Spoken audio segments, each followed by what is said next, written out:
సంస్కృతి సంపద యూట్యూబ్ తరఫున అందరికీ స్వాగతం. శ్రీమద్ భగవద్గీత ఆధ్యాత్మిక రహస్యాలు అనే శీర్షికలో శ్రీ త్రినాథ్ గారు ధారావాహిక ప్రసంగం చేస్తున్నారు. వారి ధారావాహిక ప్రసంగంలో ఈరోజు 432వ ప్రసంగం చేస్తున్నారు.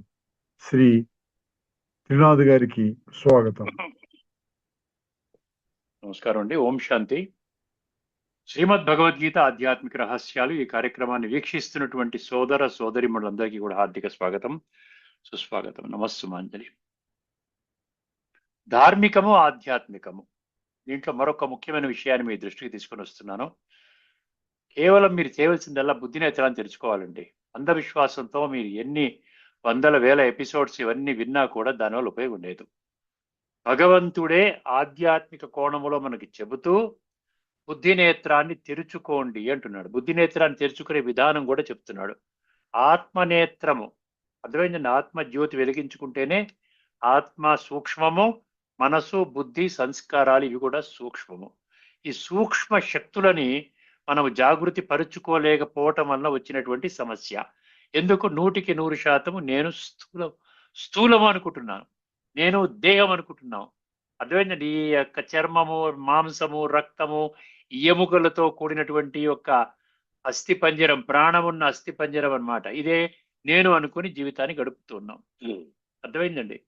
ఇప్పుడు మీకు ఒక ముఖ్యమైన విషయాన్ని తీసుకొస్తాను. భక్తి మార్గంలో ఒక మాట పలుకుతారు. ఆత్మ పరమాత్మ ఒకటే అంటారు. పరమాత్మ ఆత్మ, ఆత్మ పరమాత్మ. దాన్ని ఏమంటారంటే ఒక వర్డ్ ఉందండి. దాన్ని ఏమంటారు? ఆధ్యాత్మికంగా ధార్మికంగా ఏమంటారంటే హంసో సోహం అంటారు. హంసో సోహం అంటే మేమే ఆత్మని, నేనే ఆత్మని, నేనే పరమాత్మని. అర్థమైందండి. నేనే పరమాత్మని, నేనే ఆత్మని. పరమాత్మ నాలో ఉన్నాడు. అర్థమైంది. పరమాత్మ నా నుండి వేరుగా లేడు. అర్థమైందండి. హంసో సోహం అని. దానికి ఆధ్యాత్మిక దృష్టికోణంలో ఇప్పటి వరకు మనం అనుకున్నాం, దానివల్ల ఉపయోగం లేదు. నాలో భగవంతుడు ఉన్నాడు, నేను ఆత్మని అనుకో, ఆత్మజ్ఞానమే లేదు, మీకు ఆత్మ అనుభూతే లేదు. 100% నేను దేహం అన్నటువంటి భ్రాంతిలోనే, భ్రమలోనే, డెల్యూషన్ అంటాడు ఇంగ్లీష్లో, దాంట్లోనే జీవిస్తున్నాం. అలాంటప్పుడు పరమాత్మని ఎట్లా అనుభవం చేస్తారు? ఆత్మని అనుభవం చేయటం ద్వారానే పరమాత్మ అనుభూతి జరుగుతుందని భగవద్గీతలో కొండ బద్దలు కొట్టినట్టు స్పష్టం చేయడం జరిగింది 13వ అధ్యాయంలో ఆఖరి శ్లోకంలో. అర్థమైందండి. ఇప్పుడు దానివల్ల కేవలం విశ్వాసం పెట్టుకున్నంత మాత్రాన భగవంతుడు ఉన్నాడు అంటే ఉండి ఏం చేస్తున్నాడు? భగవంతుడు దివ్య గుణాల సాగరుడు, సర్వశక్తిమంతుడు, పతిత పావనుడు, దివ్య విశ్వాత్మలందరికీ తండ్రి, పరమాత్మ సత్యము. అర్థమైంది. ఇవన్నీ ఉన్నాయి కదా. మరి అవన్నీ అక్కడ ఉన్నటువంటి పరమాత్మ ఏమి ఉపయోగం లేకపోతే, అసలు ఏమి పని చేయకపోతే, ఉన్నా ఒకటే లేకపోయినా ఒకటే. అందుకనే భగవంతుడు ఆత్మ పరమాత్మ ఒకటి అన్నది సరి అయినది కాదు. భగవంతుడు ఏమంటే హంసో స్వయం యొక్క మీనింగ్ ఏముంటుందంటే నేనే ఇప్పుడు కలియుగం యొక్క అంతిమ సమయంలో శూద్రుడుగా ఉన్నాను. శూద్రుడు అంటే మామూలుగా మనం అనుకునే శూద్రుడు కాదు. దేహాభిమానంలో ఉన్న ప్రతి ఒక్కడు కూడా శూద్రుడని భగవంతుడు డిక్లేర్ చేశాడు. మళ్ళీ ఎప్పుడైతే ఆత్మాభిమాని స్థితిలోకి వస్తామో నేనే మళ్ళీ బ్రాహ్మణుడిగా అవుతాను. అర్థమైందండి. నేను ఆత్మని, నా తండ్రి సంతానాన్ని, పరమాత్మ సంతానాన్ని అనుకుంటే నేనే బ్రాహ్మణుడు. బ్రహ్మ ముఖవంశావళి యొక్క జ్ఞానాన్ని నేను తెలుసుకున్నాను కాబట్టి ఈ జ్ఞానము ద్వారా ఆత్మజ్ఞానం, పరమాత్మ జ్ఞానము, ఈ జ్ఞానం అంటే ఆధ్యాత్మిక జ్ఞానము. 4 విషయాలు కదా: ఆత్మ, పరమాత్మ, సృష్టి చక్ర జ్ఞానము మరియు కర్మల గుహ్యగతి. ఇవన్నీ మనకు అర్థమవుతాయి. అప్పుడు సంస్కార పరివర్తన జరుగుతుంది. అప్పుడు నేను శూద్రుడి నుండి, దేహాభిమానములో ఉన్నటువంటి శూద్రుడి యొక్క స్థాయి నుండి నేను బ్రాహ్మణుడిగా పరివర్తన చెందుతాను. మళ్ళీ బ్రాహ్మణుడి నుంచి ఏమవుతాను? నేను దేవతగా సత్యయుగంలో జన్మ తీసుకుంటాను.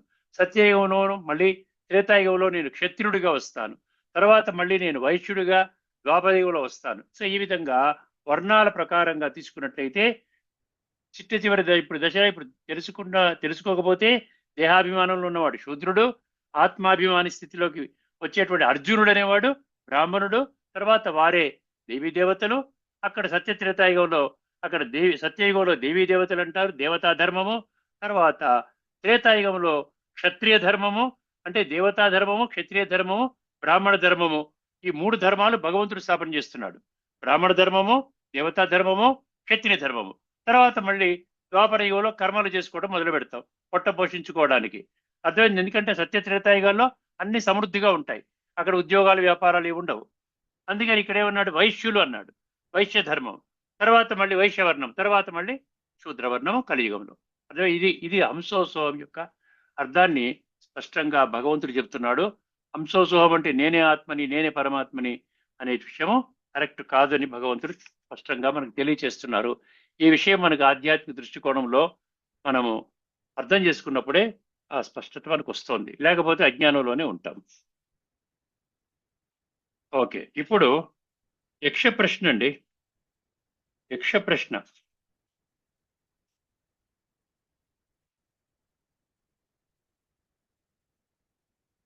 యక్ష ప్రశ్న మనం అర్థం చేసుకోవాల్సింది ఏంటండి? 75వ యక్ష ప్రశ్న. కిం ప్రాణినాం ధర్మ అన్నాడు. కిం ప్రాణినాం ధర్మ అంటే ఏమిటి అర్థమో? ప్రాణులు పాటించవలసిన ధర్మము ఏమిటి అంటున్నాడు. ప్రాణులు పాటించవలసిన ధర్మము ఏమిటి? మనకు తెలియాలి కదా, అసలు ఏ మార్గంలో ధర్మ మార్గంలో నడవాలనుకుంటున్నానో ఏమిటి ఆ ధర్మము? ఆ ధర్మ మార్గం ఏమిటి? ప్రాణులు అంటే మనుషులు, గుర్తుపెట్టుకోండి. ప్రాణులు అంటే పశువులు, పక్షులు, ఈ క్రిమి కీటకాదులు అవి కాదండి. 84 లక్షల జీవరాశులలో భగవంతుడు మనిషికి మాత్రమే బుద్ధి నేత్రాన్ని ఇవ్వటం జరిగింది. అర్థమైందండి? ప్రాణులు పాటించవలసిన ధర్మము ఏమిటి? దానికి యుధిష్ఠిరుడు సమాధానం చూడండి. అనుకంప ప్రాణినాం ధర్మ అన్నాడు. అనుకంప ప్రాణినాం ధర్మ. అనుకంప అంటే ఏమిటి? అర్థమైందండి? అనుకంప అంటే ఏమిటి అర్థం చేసుకోవాలి. అనుకంప అంటే ధర్మం అంట. అనుకంప ప్రాణినాం ధర్మం అంటే ప్రాణుల పట్ల దయా కరుణ. అనుకంప అంటే దయ, కరుణ, మెర్సీ, కంపాషన్ అంటాం చూసారా, అదనమాట. ప్రాణుల పట్ల దయ, కరుణ కలిగి ఉండడమే ధర్మము. ప్రాణుల పట్ల దయ, కరుణ కలిగి ఉండడమే ధర్మము. సాంప్రదాయ భావార్థము. ధర్మం అనేది కేవలము కర్మకాండలు కాదు, అన్ని ప్రాణుల పట్ల హింస చేయకపోవడము, బాధ కలిగించకపోవడము, సాధ్యమైనంత మేలు చేయడము, ఇవే సర్వ సామాన్య ధర్మము. అందుకే యుధిష్ఠిరుడు అనుకంప అంటే బ్రాకెట్లు ఏమిచ్చాడు? కరుణ అని ఇచ్చాడు. అనుకంప అంటే కరుణ. అనుకంప అంటే కరుణనే ప్రాణుల ధర్మముగా ప్రకటించాడు. శాస్త్రీయ అనుసంధానము, ఉపనిషత్తు, గీత యొక్క ఈ రిఫరెన్సెస్ రెండు ఉన్నాయండి ఇందులో. ఉపనిషత్తు భావము ఈశావాస్యోపనిషత్ మంత్రము 6వ మంత్రం అండి. అందులో ఏమిచ్చాడు? సర్వ ప్రాణులలో ఆత్మను చూసేవాడు ఎవరిని ద్వేషించడు, హాని చేయడు, దయయే ప్రాణుల ధర్మము. అంటే యుధిష్ఠిరుడు చెప్పింది ఉపనిషత్తుల్లో ఉంది, గీతలో కూడా ఉందన్నమాట. అర్థమైందండి? అదేవిధంగా మనం చూసినట్లయితే అంటే ఏమిటి? సర్వభూతేషు ఆత్మదర్శనం ఉన్నవాడే ఇతరుల ప్రాణులకు హాని చేయడు.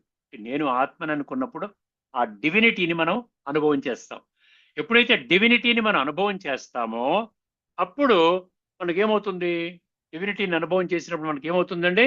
ఆటోమేటిక్ ప్రతి ఒక్కరిలో డివినిటీని, ఆ దైవత్వాన్ని మనం చూస్తాం. ఎప్పుడు?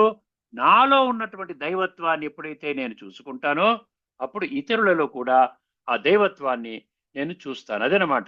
సర్వభూతేషు ఆత్మదర్శనం ఉన్నవాడే ఇతరుల ప్రాణులకు హాని చేయడు. గీత కూడా ఏం చెప్పింది ఒకసారి గమనించండి. దయా, అహింస, మైత్రి ఇవే దైవీ గుణాలు కాబట్టి కరుణ లేని ధర్మము అసంపూర్ణము అన్నాడు. ధర్మం ఉంది కానీ కఠినంగా ఉన్నాం, అది కూడా కరెక్ట్ కాదంటున్నాడు. ఆత్మస్వరూపమే శాంతి, ప్రేమ, దయకి ఈ విధంగా స్వరూపానికి కారణం. ఆత్మస్వరూపం ఉన్నప్పుడే ఇవన్నీ కూడా మనం అనుభవం చేస్తాము, ఇవన్నీ కూడా ఇతరులు కూడా మనం చూస్తాం. దేహభావంలోకి వెళ్ళినప్పుడు ఏమవుతుంది? నేను దేహం అనుకుంటే ఏమవుతుందండి? స్వార్థము, ద్వేషము, హింస పెరుగుతాయి. ఆత్మస్మృతిలో ఉన్నప్పుడు కరుణ సహజంగా కలుగుతుంది, న్యాచురల్గా వస్తుంది అన్నమాట. ఎప్పుడైతే మనము నిరంతరము ఆత్మ ఆత్మ ఆత్మ అని అభ్యాసం చేస్తామో ఆత్మలో ఉన్న గుణాలు, శక్తులు మనకి పరమాత్మ నుండి సంక్రమిస్తాయి. అప్పుడు మనం ఆంతరికంగా శక్తిశాలిగా తయారవుతాం. భగవంతుడు మనకు ఆంతరికంగా చాలా శక్తినిస్తాడనమాట. అందువల్ల ఆత్మస్మృతి, అనుకంప అంటే ఆ విధంగా మనకి ఆ కరుణ దయ అనేది ఇస్తుంది. అదే ధర్మం అంటున్నాడు. లోతైన ఆధ్యాత్మిక సారాంశము.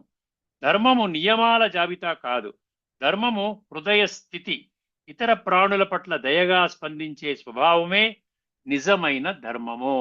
చూసారా, ప్రాణినాం ఏమన్నాడండి? ప్రాణినాం ధర్మ అన్న ఒకదానికి ఎంత వివరణ ఇస్తున్నాడో చూడారా. ప్రాణుల పట్ల కరుణ కలిగి ఉండడమే ప్రాణినాం ధర్మ. ఈ విధంగా ప్రాణినాం ధర్మ అంటే అనుకంప అంటే దయ లేక కరుణ అనే యుధిష్ఠిరుని సమాధానానికి స్పష్టమైనటువంటి ఏ విధంగానండి స్పష్టమైనటువంటి ఇవి చెప్పాను కదా, ఈశావాస్య ఉపనిషత్తులో ఉంది. అదేవిధంగా బృహదారణ్య ఉపనిషత్తులో కూడా 5.2.3 అండి, దయగా ఉండాలి. మామజం అవ్యయం, అజుడు అవ్యయము, ప్రాణుల పట్ల కరుణ చూపించమనే ఉపదేశము ఇందులో ఉందన్నమాట. అదేవిధంగా 12వ అధ్యాయంలో మనం గీతలోకి వద్దాం. ఉపనిషత్తులో ముండక ఉపనిషత్తులు కూడా మీరు రాసుకుంటే రాసుకోవచ్చండి. ముండక ఉపనిషత్తులు కూడా 3.10.4లో ఉంది, అందులో కూడా ఉంది. ఇప్పుడు గీతలో 12వ అధ్యాయంలోని 13వ శ్లోకం అండి, చాలా స్పష్టంగా చెప్తారు. ద్వేష్ట సర్వభూతాన మైత్ర కరుణ ఏవచ నిర్మమో నిరహంకార సమ దుఃఖ సుఖ క్షమి. చూసారా, అక్కడ క్షమి వచ్చింది, కరుణ వచ్చింది. అద్వేష్ట, ద్వేషమైన భావం ఉండకపోవటం, అది 12లో మనకి 13. అంటే ఏమని ఇక్కడ ఇచ్చాడు? సర్వ ప్రాణుల పట్ల మైత్రి కరుణ కలిగి ఉండేవాడే భగవంతుడికి ప్రియుడు అన్నాడు. చివరికి ఆఖరి 8 శ్లోకాల్లో ఈ లక్షణాలు ఉన్నవాడు నాకు అత్యంత ప్రియుడు అంటాడు.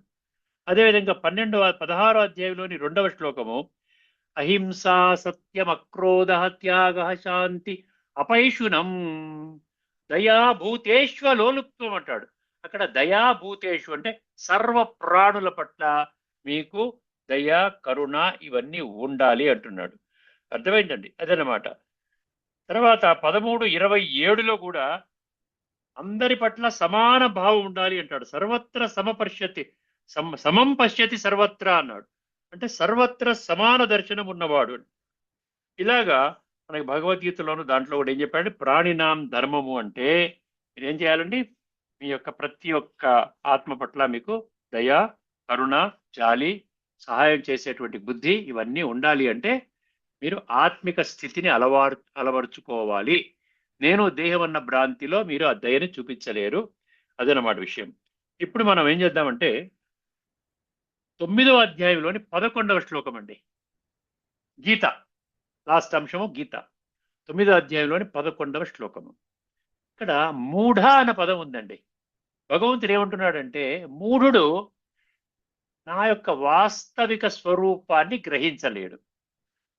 మూఢుడు అంటే దేహాభిమానంలో కూరుకుపోయినవాడు. ఎవరైతే దేహాభిమానంలో 100% కూరుకుపోయి ఉంటాడో వారు ఏమంటారంటే భగవంతుడు కూడా దేహదారి అనుకుంటారు, భగవంతుడు కూడా దేహం ఉన్నది అనుకుంటారు. అదేవిధంగా 33 కోట్ల దేవీ దేవతలను కూడా భగవంతుడుగానే గుర్తిస్తారు. అదేవిధంగా ధర్మస్థాపకులు కూడా దేహదారులే. జీసస్ క్రీస్తు అనండి, లేకపోతే గురు నానక్ అనండి, మహావీరుడు అనండి, అర్థమైందండి, ప్రతి ఒక్క ఈ ప్రాఫెట్ మహమ్మద్ అనండి, ఇవన్నీ కూడా వీళ్ళంతా దేహదారులు. సో ధర్మస్థాపకులు దేహదారులు, 33 కోట్ల దేవీ దేవతలు దేహదారులు. అదేవిధంగా సాధువులు సంతులు ఋషులు మునులు ఈ గురువులు ప్రవచనకారులు ఎన్ని పేర్లైనా చెప్పండి, కొన్ని వేల సంఖ్యలో లక్షల సంఖ్యలో వర్తమానంలో ఉన్నారు. వీళ్ళందరూ కూడా దేహదారులు. దేహదారులకు ఒకటే ఒక ప్రిన్సిపల్ గుర్తుపెట్టుకోండి, భగవంతుడు దేహదారులని భగవంతుడిగా మనము నిర్ధారించలేము అన్నదాన్ని ఒకటే ఒక ప్రిన్సిపల్ గుర్తుపెట్టుకోండి. ప్రతి ఒక్క దేహదారి అంటే ప్రకృతితో ఉన్నటువంటి వారు. ప్రకృతి, దేహం అంటే ప్రకృతి కదా, ఆత్మ అంటే పురుష. సత్వం రజస్తమ ఇతి గుణా ప్రకృతి సంభవా. మీకు ఈ శ్లోకం చెప్పే ముందర మీకు బ్యాక్గ్రౌండ్ చెప్తున్నాను. ఎందుకు దేహదారులు భగవంతుడిగా మీరు ధృవీకరించలేరు? వాళ్ళు ఎట్టి పరిస్థితిలో కూడా కాదు. ఇది గీత అనేది ఒక సైన్స్, స్పిరిచువల్ సైన్స్. సైన్స్ అంటే తర్కముతో కూడుకొని ఉంటుంది, సత్యముతో కూడుకొని ఉంటుంది. ఇంగిత జ్ఞానము సరిపోతుంది, దానికి పెద్ద శాస్త్రజ్ఞానం అక్కర్లేదు, అకాడమిక్ లో డిగ్రీస్ అక్కర్లేదు, డిప్లొమాస్ అక్కర్లేదు, ఎటువంటి చదువు సంస్కారం అక్కర్లేదు. కేవలం మనకు కావాల్సింది ఎటువంటి చదువులు అక్కర్లేదు. కేవలం మనకు కావాల్సింది ఏంటంటే సత్యత ఆధారంగా నా జీవితాన్ని ముందుకు తీసుకొని వెళ్ళాలి అన్న భావన ఉంటే మీకు సరిపోతుంది. అర్థమైందండి? ఇప్పుడు ఏం చెప్పాడు? సత్వం రజస్తమైతి గుణాహ ప్రకృతి సంభవ అన్నాడు. ప్రకృతి అంటే దేహదారులకి ఉన్న ప్రకృతి, సామాన్య మనుషులకు ఉన్న ప్రకృతి. అదేవిధంగా పుణ్యాత్మలు మహాత్మలకు ఉన్న ప్రకృతి ఒకటే. అదేవిధంగా ధర్మ స్థాపకులకు ఉన్న ప్రకృతి ఒకటే. వాళ్ళకు కూడా 2 కాళ్ళు 2 చేతులు 2 కళ్ళు ఉన్నాయి కదా. ఇవే కదా ఉన్నది. వాళ్ళలో దివ్య శక్తులు ఉన్నాయి, దివ్య గుణాలు ఉన్నాయి. కాబట్టి వాళ్ళని దేవీ దేవతలు అన్నారు. కానీ బేసికల్ గా వాళ్ళు కూడా 2 కళ్ళతో మనం చూసేటువంటి ఒక విగ్రహ రూపమే కదండి. అందుకని వాళ్ళు కూడా ప్రకృతి. సో దేవీ దేవతలు కూడా ఈ త్రిగుణాలలో బంధింపబడతారు అన్న విషయం మర్చిపోయారు. ఇప్పటికే మనం చర్చించుకున్నాం. నోట్ చేసుకునే వాళ్ళు నోట్ చేసుకోవచ్చు. 18వ అధ్యాయంలోని 40వ శ్లోకం చెప్తుంది, దేహం ఉన్నటువంటి ప్రతి ఒక్కరు ఇంక్లూడింగ్ దేవతలు త్రిగుణాలలోకి వస్తారు. అంటే సదాకాలికంగా సాత్వికంగా ఉంటే, సాత్వికంగా అంటే సత్య త్రేతాయుగాల్లో సాత్వికం అంటున్నాం. పోనీ అదే విధంగా కాలచక్రం మొత్తం ఉంటారా? ఉండరు. వాళ్లే మళ్ళీ దేహాలు మార్చుకుంటూ వాళ్ళు ఏమవుతారు? సతో ప్రధాన స్థితి సత్యయుగము, తర్వాత సాత్విక స్థితి, ఆ ప్రధానం పోతుంది, 2 డిగ్రీస్ తగ్గుతాయి, అది త్రేతాయుగము. తర్వాత 8 కళలు పడిపోతాయి, 16 కళల నుండి 8 కళలు. అరకల్పంలో ఈ విధంగా ద్వాపర యుగంలో వచ్చేటప్పటికి వాళ్ళు ఏమవుతారండి? అక్కడ వాళ్ళని మనుషులు అంటారు. అర్థమైందండి? దేహదారులు. అదే దేవీ దేవత ఇక్కడ మనిషిగా పరివర్తన చెందుతున్నాడు. తర్వాత ఇదే మనిషి మళ్ళీ కాలచక్రంలో దేహాలు మార్చుకుంటూ మళ్ళీ వాళ్ళే ఈ విధంగా మనుషుల నుండి అసురులుగా పరివర్తన చెందుతున్నారు. అంటే సదాకాలికంగా స్థాయిగా ఎప్పటికీ కూడా హయ్యెస్ట్ స్టేట్ లో ఉండేటువంటి వారు కేవలం పరమాత్మ. ఎందుకంటే వారు త్రిగుణాలకు అతీతులు. అర్థమైంది? 18:40 ఏమిచ్చాడు? నతదస్తి పృథివ్యాం వాదివి దేవేషు పునః సత్వం ప్రకృతి జైర్ముక్తం, సత్వం ప్రకృతి జైర్ముక్తం యదేభి స్యాత్ త్రిభిర్గుణై. అంటే త్రిగుణాలలోకి ఇంక్లూడింగ్ దేవీ దేవతలు కూడా వస్తారు అన్నాడు. అందుకనే భగవంతుడు మనకి ఇప్పుడు ఏం చెప్తున్నాడు? త్రైగుణ్య విషయా వేద నిస్త్రైగుణ్యో భవార్జున అన్నాడు. అది 17వ అధ్యాయంలో 7వ అధ్యాయంలో 12 శ్లోకాలు ఏం చెప్పాడు? త్రిభిర్గుణమయైర్భావైరేవి సర్వమిదం జగత్ అన్నాడు. మొత్తం ప్రతి ఒక్కరూ కూడా త్రిగుణాల్లోకి వస్తాడు. అర్థమైందండి? మోహితం నాభిజానాతి మామేభ్య పరం అవ్యయం. నేను త్రిగుణాలకు అతీతంగా ఉంటాను. పరం అంటే త్రిగుణాలలోకి రాను. నేను సదా అవ్యయ స్థితిలో ఉంటాను, సదా త్రిగుణాతీత స్థితిలో ఉంటాను. ఎప్పుడు దివ్య గుణాలతో అలరాడుతుంటాను. నేను ఒక్కడనే భగవంతుడిని చెప్పడానికి ఎంత కష్టపడుతున్నాడో చూడండి. ఈ బ్యాక్గ్రౌండ్ లో ఇప్పుడు నేను చెప్పే శ్లోకం అర్థం చేసుకోండి. ఇప్పుడు త్రిగుణాతీత స్థితిలో ఉన్న నిరాకారుడు జ్యోతిర్బిందు స్వరూపుడు అయిన ఈశ్వరుడు మనందరినీ కూడా త్రిగుణాతీత స్థితిలోకి తీసుకొని రావాలి. ఎందుకంటే దేహము లేదు భగవంతుడికి, మనందరికీ దేహం ఉంది. ఇప్పుడు దేహం ఉన్న వాళ్ళకి దేహము లేని భగవంతుడు ఏం చేయాలి? ఒక దేహాన్ని లోనుగా తీసుకోవాలి. అర్థమైందండి? దాన్ని ఆధారం చేసుకోవాలి. ఒక దేహాన్ని ఆధారం చేసుకుంటాడు, కానీ దేహం ఉన్నది కదా అని ఆయన కర్మలకు అధిపతి అవుతాడా? అర్థమైంది? దేహాన్ని ఉన్నది కదా అని ఇంద్రియాల అనుభూతి చేస్తాడా? అర్థమైందండి? ఆయన కేవలం వచ్చి ఆ శరీరాన్ని ఆధారం చేసుకొని తను చెప్పవలసినటువంటి ఈ యొక్క ఆధ్యాత్మిక జ్ఞానాన్ని ఇప్పుడు వర్తమానంలో పునః మళ్ళీ మనందరికీ కూడా బోధిస్తాడు. ఇప్పుడు ఈ శ్లోకం వినండి. ఇప్పుడు 9వ అధ్యాయంలోని 11వ శ్లోకంలో ఇదంతా చేస్తున్న దేహాభిమానములో కూరుకుపోయి ఉన్నటువంటి మూఢులు నన్ను తెలుసుకోలేరు. నా పరమ భావము, నా పరమ లక్ష్యము, నేను దేనికోసం వస్తాను, నా పరమ కర్తవ్యము, దీన్ని అర్థము చేసుకోలేరు. అవజానంతి మాం మూఢా. మొదటి పంక్తి అవజానంతి మాం మూఢ. జానంతి అంటే తెలుసుకోవడం, అవజానంతి అంటే తెలుసుకోవడం. ఎవరు తెలుసుకోలేరు? మూఢులు తెలుసుకోలేరు. అవజానంతి మాం మూఢా. ఏమి తెలుసుకోలేరంట? మానుషిం తనుం ఆశ్రితం. నేను మనిషి శరీరం ఆధారంగా ఈ సృష్టి మీద అవతరిస్తాను. ఎందుకంటే నాకంటూ స్వంత దేహము లేదు. మానుషిం తనుం ఆశ్రితం పరం భావం అజానంత.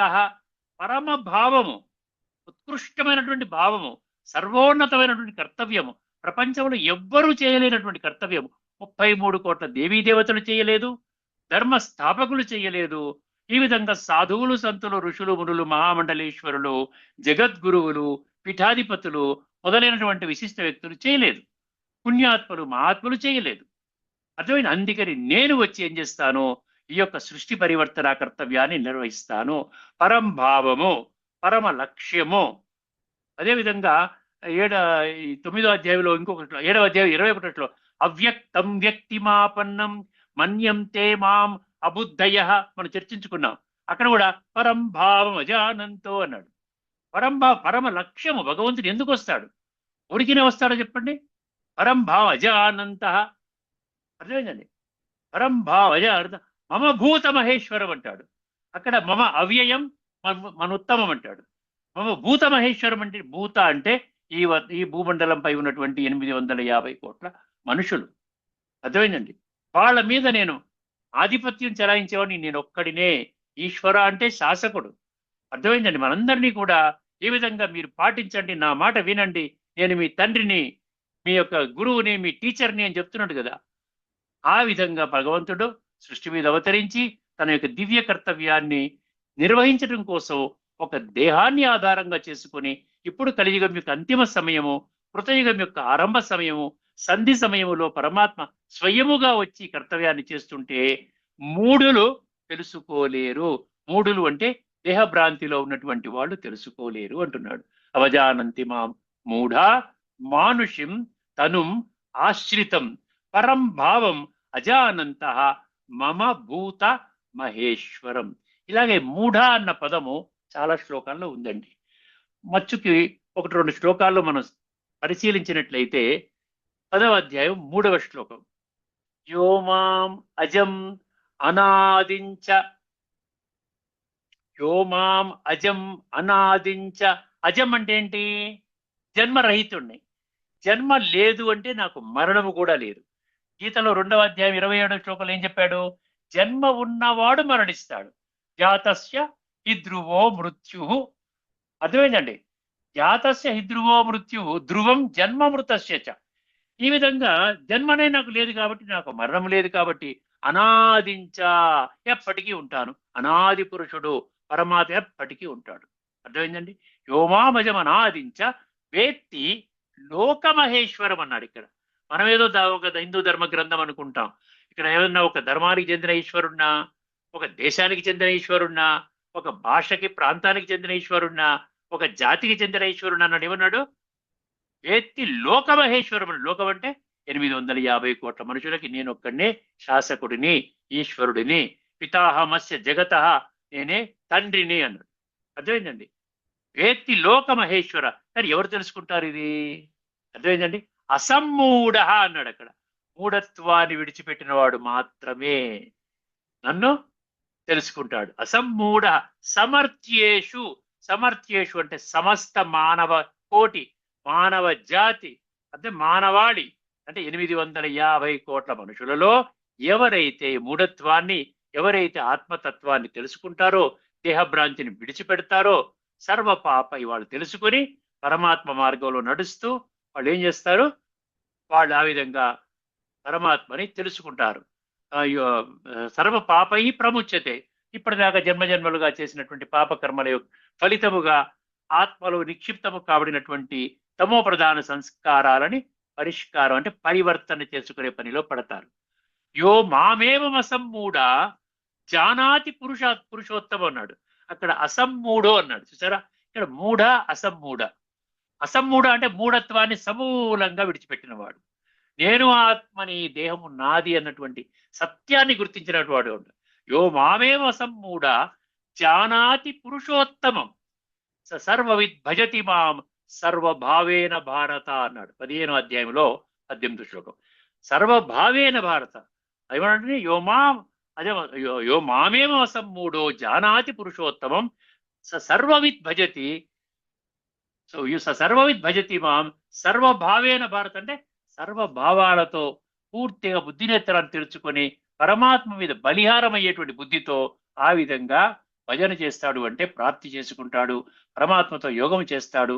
ఆ విధంగా దివ్య గుణాలు, శక్తులతో జీవితాన్ని కొనసాగిస్తాడు. ఈ యొక్క వర్తమాన యుగంలో కూడా, జన్మలో కూడా అద్భుతమైన జీవితాన్ని పొందుతాడు. అదే విధంగా రాబోయే అతి త్వరలో స్థాపన కాబట్టి సత్యత్రేతాయుగాల్లో శ్రేష్టమైన జన్మలు పొందుతాడు. ఇప్పుడు ఈ 9వ అధ్యాయం 11వ శ్లోకంలో భాష్యకారులు ఏం రాసుకున్నారో ఒకసారి గమనించండి.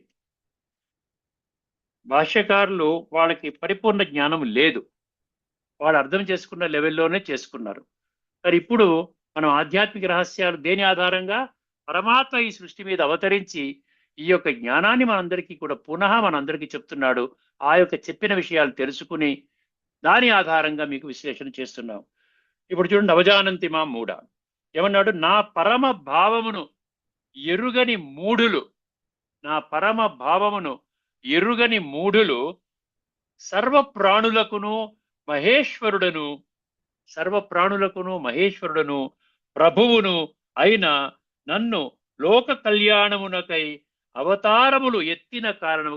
లోక కళ్యాణం అంటే ఏంటి? ఈ యొక్క కలియుగము నుండి కృతయుగాన్ని స్థాపన చేస్తున్నాడు. ఈ లోకం కళ్యాణకారి యుగం కాదు, ఇది కళ్యాణకారి. అందరూ దుఃఖంలోనే ఉన్నారు, అందరూ ఈ విధంగా తమో ప్రధాన సంస్కారాలతోనే ఉన్నారు. సో లోక కళ్యాణం కొరకే పరమాత్మ ఒక మనిషి శరీరం ఆధారంగా చేసుకుని వచ్చినప్పుడు ఏమనుకుంటున్నారంట? సామాన్య మానవునిగా భావించి తక్కువగా ఊహింతురు, లైట్ గా తీసుకుంటారు. ఏదోనండి వాళ్ళు చెప్తున్నారు, భగవంతుడు వచ్చాడని చెప్తున్నారు, నిజంగా నమ్మవచ్చిన భగవంతుడు ఏంటి, రావడం ఏమిటి, కర్తవ్యాన్ని చేయడం ఏమిటి అని అనుకుంటారు. కానీ ఈ పని సీక్రెట్ గా గుప్తంగా జరిగిపోతూ ఉంది. ఇప్పటికే 15-20 లక్షల మంది ఆ మార్గాన్ని పడ్డారు, వాళ్ళ సంస్కారాలు పరివర్తన చేసుకుంటున్నారు. భగవంతుడు నిర్దేశించినటువంటి రాజయోగ మార్గాన్ని అనుసరిస్తూ వర్తమాన జీవితాన్ని కూడా హాయిగా గడుపుతున్నారు. ఖచ్చితంగా వారే రేపు రాబోయేటువంటి సత్యయుగంలో శ్రేష్ఠ జన్మలు తీసుకోబోతున్నారు. అర్థమైందండి? ఇక్కడితో మనం ఈ చర్చని ముగించుకుందాము. తదుపరి ఎపిసోడ్లో ఒక అద్భుతమైనటువంటి ఉపనిషత్తు మంత్రాన్ని, దానిలో ఉన్న లోతైన తత్వాన్ని చర్చించుకుందాము. అదేవిధంగా యక్ష ప్రశ్న 76వ ప్రశ్నని మీ ముందుకు తీసుకొని వస్తాను. ధార్మికము ఆధ్యాత్మిక మధ్య ఉన్నటువంటి మరొక తేడాని మనం చర్చించుకోబోతున్నాం. అంతవరకు సెలవండి. అందరికీ నమస్కారం. లోకా సమస్త సుఖినో భవంతు. ఓం శాంతి. శ్రీమద్ భగవద్గీత ఆధ్యాత్మిక రహస్యాలు అనే శీర్షికతో ధారావాహిక ప్రసంగం చేసిన శ్రీ శ్రీనాథ్ గారికి ధన్యవాదాలు. నమస్కారం అండి.